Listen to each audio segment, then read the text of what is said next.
Well, happy 65th birthday, Rick. Oh, what a milestone that is. But don't think about it that way. Got a couple of things for you here, talking about memories and other things, but you always said that your favorite decade of music was the 70s. So I have a 6-song trivia. You're going to hear the first 5 or 6 seconds of the riff, and then you got to guess what the song is.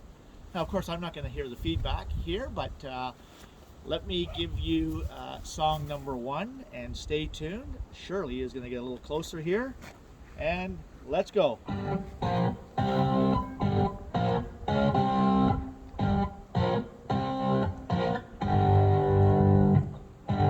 That's a layup, Rick. You should get that one.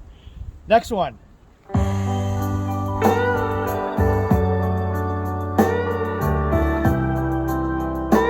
Enough of that. Another layup. This will test you though, Ricky boy.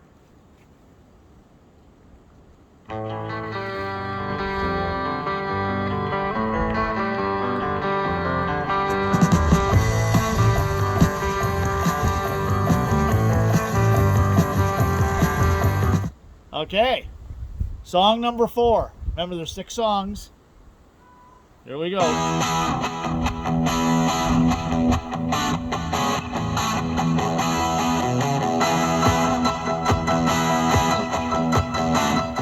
Enough of that. And Shirley and I, incidentally, are going to see these guys in June. 5th song, Ricky boy.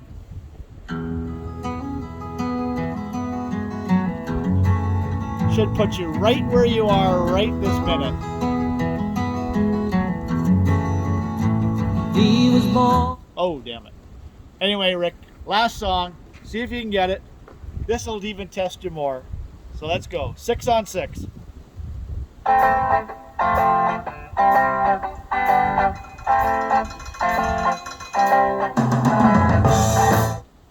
That's a little punk for you.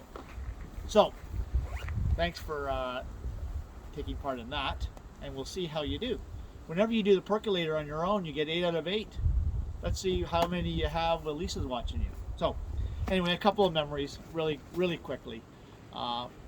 First one is the water bottle incident, of course. These are early days, Rick. We're just getting to know you, and you were taking your Huntsville High School boys team down to the OFSA championships in Toronto. I was working and living down there. I decided to come out to the quarterfinal game at St. Mike's Arena. So I go to the game, and for all those who know Ricky, he is calm, cool, and collected. Except around the arena. So great game. The last period, there was a cheap penalty called against Huntsville. Huntsville goes down a goal with about 3 minutes left. Rick calls the referee over to the bench, talks to the referee. All of a sudden, the mayhem breaks out. The referee skates away, and Rick reaches down and grabs a water bottle and heaves it at the referee.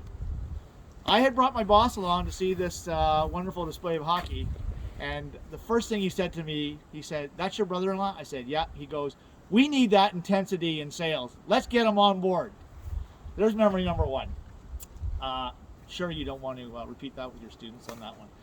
Number 2 is, of course, the blowhole incident in New Zealand. You know, you and Lisa and Katie and Christopher traveling in your vehicle in South Island in New Zealand. Me in my own vehicle with you guys convoying. We have a long day's drive. We're going down to the Franz Glacier, and you say to us, to the team at breakfast, "Hey, we're going to stop by the blowholes on the way." And I said, "Oh, great idea." And Lisa suggested, "Why don't I drive with you, Dave? You're by yourself, and they can be behind me." So Rick gives us the map to the blowholes, and it was on the way to our final destination. So Lisa beside me is my co-passenger. You guys behind us driving. And the turnoff for the blowholes is about a half an hour up the road. Well, I come up with a wacky suggestion. Why don't we call Mom and Dad as we're driving and give them a shout, see how they're doing? So I hand Lisa my BlackBerry. She dials up Mom and Dad, gets them on the phone. Mistake number 1, handing Lisa the BlackBerry and talking. We talked for 92 minutes.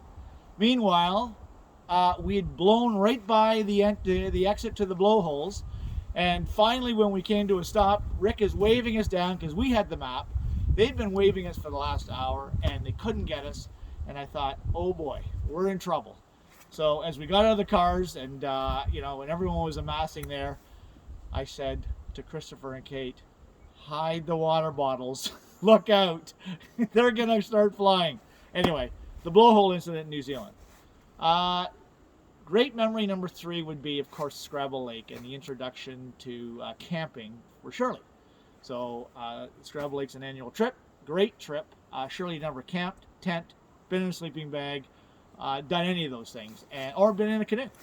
So we have a 3-hour paddle, a 2,000-meter portage, and then a gentle paddle after that. So we did the trip in 5 days. It was one of the best trips we'd ever done. Shirley learned to make an apple pie in the woods, learned to sleep in a sleeping bag on the ground, build fires. I mean, of course, she knew how to build fires. Poop in the woods, but the experience was phenomenal. And if you look at the picture of the stringer of fish that Shirley had at the end of that trip, it was pretty phenomenal. A couple of 5-pound smallmouth. So huge memory ingrained in our lives.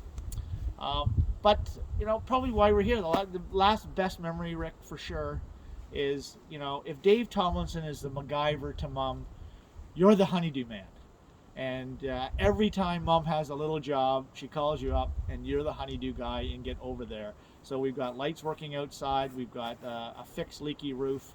Can't remember other things you've done around here, but you're always the first call. And, it's a memory, but it's also a gratefulness. Like, Rick, there's nothing that is more important to me than how you make Mom feel.